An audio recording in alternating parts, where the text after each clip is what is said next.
Você pensa em voltar para o teatro? Ou algo do tipo, não? Não, teatro não dá, não. Eu tive uma experiência mais ou menos recente.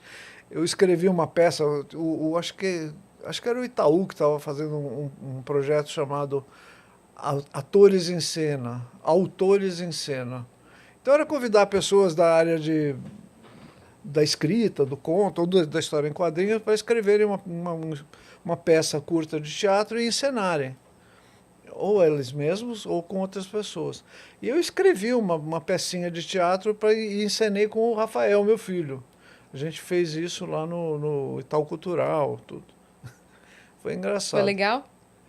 O Rafael é um ator incrível. Ele em cena é impressionante. Eu não, eu sou absolutamente sem graça mesmo. E eu estava no papel principal, de protagonista. Você imagina o problema que foi. Estava interpretando o próprio roteiro ali. Pois é, eu tinha que. O texto era meu e mesmo assim eu esqueci no meio. Você também fez outros trabalhos como roteirista, né? Televisão, Sai de Baixo. Sai de Baixo, TV Colosso, TV Pirata. TV Pirata. Como é que foi? Foi muito bom, foi uma experiência muito boa. Eu acho que eu contei com a generosidade do Cláudio Paiva o tempo todo, desde o início. Meu parente. Ela é Cris Paiva. Não, brincadeira, não é. Assim, em algum lugar é da árvore genealógica, mas não é parente direto. Não é mesmo. Não? Paiva é a coisa. Só Como? perde pra Silva. Ou Coutinho. E o pior é que meu avô era Paiva Silva. Paiva Olha aí. Silva. Então, se dava pra ser mais compre 3, leve 4, impossível, né? Pois é. Que Sobrenome não é de promoção. que se você pudesse escolher qual sobrenome você escolheria? Paiva. Boa resposta. Eu gosto do Paiva. Eu gosto. Na verdade, eu não tenho Paiva. Eu peguei de propósito pra usar. É em mesmo? homenagem ao meu avô, sim. O que você tinha em vez do Paiva? O Silva. Ah, o Silva. É. Certo. E aí, só que daí quando fui pensar em como seria o nome artístico, aí Cris Silva ficava muito Silva, porque o Cris termina no S, aí Cris Silva. Muito Aí, S. É, muito S. Aí peguei o Paiva. Mas já era na área do humor que você estava se lançando? Já. Você pensou num nome assim mais estapafúrdio? Sei lá. Não, porque eu vim direto pro stand-up. Então nunca foi a piadista, né? Ah, Era uma tá. coisa mais centradinha, assim, né? O humorista de stand-up, ele não é muito Caricato. caricato, isso. Ele é mais... Depende, né? Até alguns que são, né? Tem. Eu ia às vezes lá no Terça Insana para ver o pessoal. Ah, sim, daí são personagens. Sim. É. Não é exatamente isso o stand-up, né? Tá A certo. Grace outro dia veio aqui. A Grace Janot. Grace Maravilhosa. Maravilhosa. legal. Foi incrível o episódio também com ela. Foi emocionante. Aliás, essa coisa do humorista, do comediante de stand-up criou uma categoria que é moderna, eu acho. Para fazer o contraste, pensa no bufão, no bobo da corte. Alguém que fazia humor, o papel dele era fazer rir, ridicularizar, criar situações difíceis, criar aquela confusão. E ele não era para ser enfrentado, não era para ser confrontado no plano das ideias. Vem cá, o que você quis dizer com isso? Não era para ser isso. Por isso ele se vestia de uma maneira absolutamente irregular, né? Aquelas roupas com guiso, com coisa. E muitas vezes ele era também uma figura humana com deformidades e distorções que jogavam ele para o campo do não respeitável, né? Ele era enxergado pelos outros. Então a área de humor, a área da ficção humorística e da crítica social e tal, era exercida por alguém que não comportava o debate e a confrontação. Era uma desumanização da ideia, né? Exato. Porque se uma pessoa um cidadão dissesse aquilo que ele está dizendo, ele deveria ser punido. Nossa! Né? Isso Mas seria, como né? ele é o bobo da corte, É o então bobo ele da não era corte. nem respeitado como um cidadão. Claramente não é uma pessoa. Ele era É uma só não um bobo. pessoa, É. exatamente. É. E o comediante atual, ele meio que faz questão de viver nessa coisa sem fronteira. Você não Sim. sabe se ele é daquele jeito mesmo ou se ele está fazendo uma piada. Sim. Tipo Seinfeld, por exemplo. Sim. Tipo... Não sei, Danilo Gentili, Rafinha Sim. Bastos. Sim. Daí você fica falando assim, o que eu faço? Cobro ele dessa barbaridade que ele falou ou eu vou estar discutindo com o bobo da corte, sabe? Então eu acho que esse é um dilema moderno. assim. Sim. Pra você, qual que é, até onde vai a liberdade de expressão dentro do humor? Eu acho que é total. Eu não vejo problema nenhum nessa questão de limites de humor. Eu acho que muitas vezes o humor invade áreas que devem ser cobradas judicialmente. Sim. Quer dizer, quando você diz coisas claramente que são criminosas, que você atribui coisas e Sim.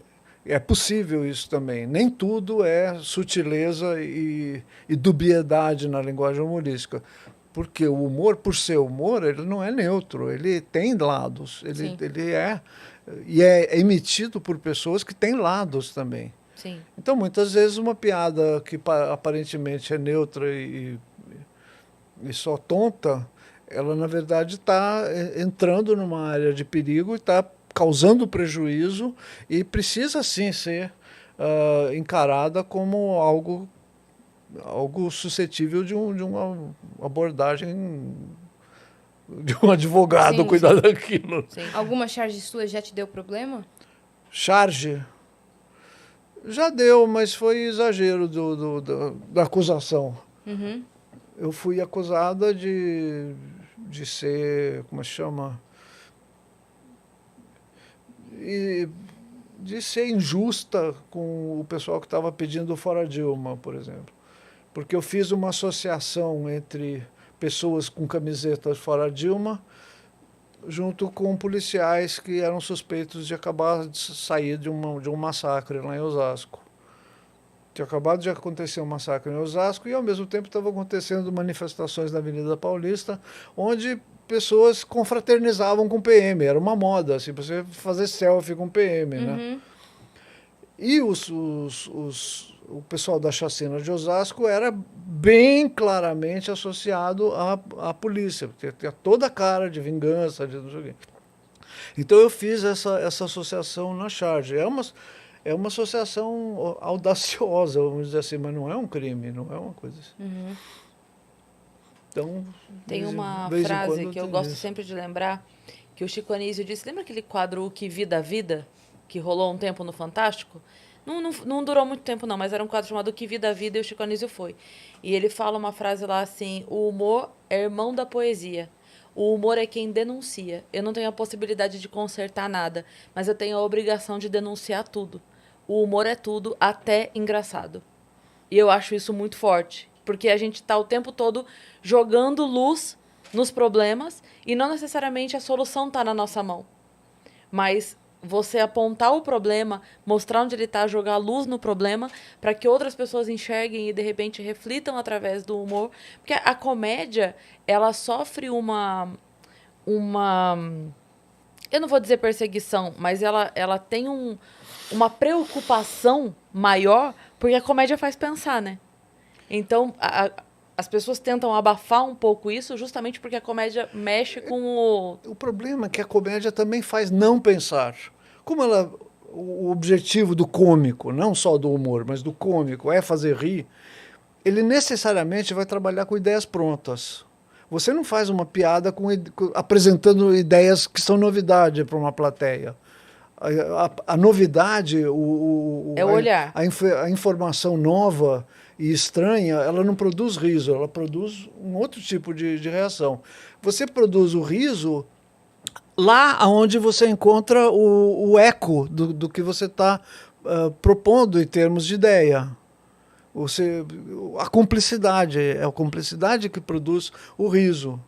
A plateia que ri do comediante estão Identificação. celebrando uma grande cumplicidade. Isso quer dizer que, muito facilmente, a comicidade se ampara no preconceito, nas ideias que já estão prontas. Né? E isso eu acho que é um problema do humor. Quando eu era mais jovem, por exemplo, havia modas de contar piada de fanho, por exemplo. Agora, por que a gente contava piada de fanho? Porque era engraçado, a pessoa que contava piada imitando o fanho. Acontece que a pessoa ser fanha, você ter uma disfunção na área da fala, não sei como é que a gente pode definir isso. A pessoa ter essa característica, como a gagueira, como não sei o quê, não tem absolutamente nada de culpa nem da pessoa, não é? Sim. Então você transformar aquilo num momento de ridículo é de uma crueldade absurda. De forma semelhante, as pessoas também estão criando áreas sociais onde o humor está sendo exercido com crueldade mais do que com alguma empatia. Daí você fica pensando, tá, mas o humor é para ser empático? Eu não estou justamente trabalhando com humor para ser cruel. O humor é agressivo e cruel por natureza também. Mas por que eu preciso agredir uma pessoa porque ela é anã, ou porque ela é gaga, ou porque ela é fanha, ou porque ela é gorda, sabe? E ampliando esse leque de ridículo, antigamente também se fazia. Porque era gay, porque era sapatão, porque era não sei o quê, sabe? E todas essas populações, negros, judeus, de uns tempos para cá, estão com um poder político e uma voz social suficiente para conseguir brecar esse tipo de coisa e impor um limite aí. Botar um anteparo nisso, né? E aí começou-se a falar, então, dos limites do humor. Uhum. Eu não estou preocupada com os limites do humor, eu estou preocupada com os horizontes do humor. Quer dizer, eu quero saber o que a gente pode fazer com o humor que amplie, que jogue isso que você falou, jogue luz, jogue entendimento, né? Não é fácil. Não é fácil. Porque o que a gente está vivendo hoje é inédito também. Considerar negros não humanos, considerar judeu culpados pela morte de Cristo, considerar gay um sub-homem, fazer esse tipo de consideração já foi normal, já foi uma coisa aceita por todo mundo. Sim. Sem a menor discussão. Uhum. E não é mais. Não é mais. Uhum. Então a gente está vivendo... ainda existe em alguns pontos, né? Mas pois é, mas não é mais tranquilo. Em menos proporções, não é mais tranquilo. Se fala muito sobre isso. E se aponta muito. Com mais frequência você encontra hoje agressões claras e violentas à homossexualidade ou à transgeneridade do que piadas tentando fazer ridículo. Isso pode querer dizer uma coisa muito positiva, quer dizer, acabou-se o consenso que estabelecia um preconceito como verdade absoluta. Então, estamos vivendo o fim disso. Uhum. Eu estou sendo meio otimista aqui, mas sei lá, é isso? Estou falando bobagem? Não.